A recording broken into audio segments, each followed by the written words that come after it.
Welcome to Sandwiches of History. Today we're going to be doing a sandwich of our history, specifically one sent in by Ryan, who says that it's they call it his great-grandfather's sandwich. He says he doesn't know how far back it goes, but I do know that it specifically calls for Miracle Whip, which was introduced in 1933 as a low-cost alternative to mayonnaise during war rationing, so it's got to be a little bit after that. Well, anyway, let's make Grandpa's cheese sandwich. First thing we got to do, toast some bread. Now, I didn't give amounts, so I'm just kind of winging it here. To shredded white onion, we add shredded Tillamook extra sharp cheddar, cannot be substituted, see? And enough, but not too much, Miracle Whip. Now we put that onto our toast, not too thick, not too thin. Now we have to broil that until we start to see spots appear, which apparently his family calls freckles.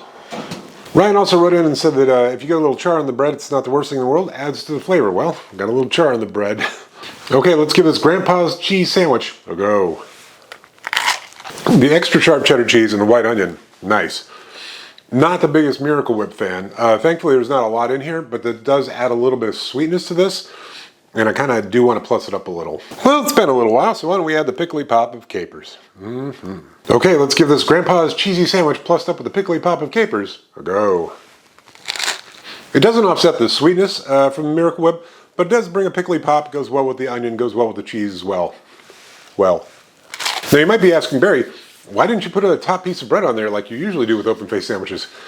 I think if we put a top piece of toast on that, everything would have squished out because it was pretty loose, even though I didn't use a lot of Miracle Whip there. So, kept it open-faced. If you don't like open-faced sandwiches or you don't think they're sandwiches, fine. I do them because they are recipes in books and people send them in, and I'm just going to do all the sandwiches I want because I like them.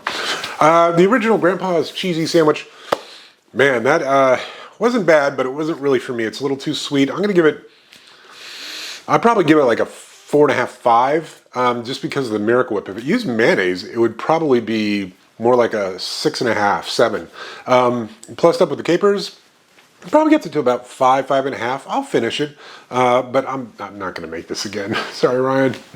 All right, see you tomorrow.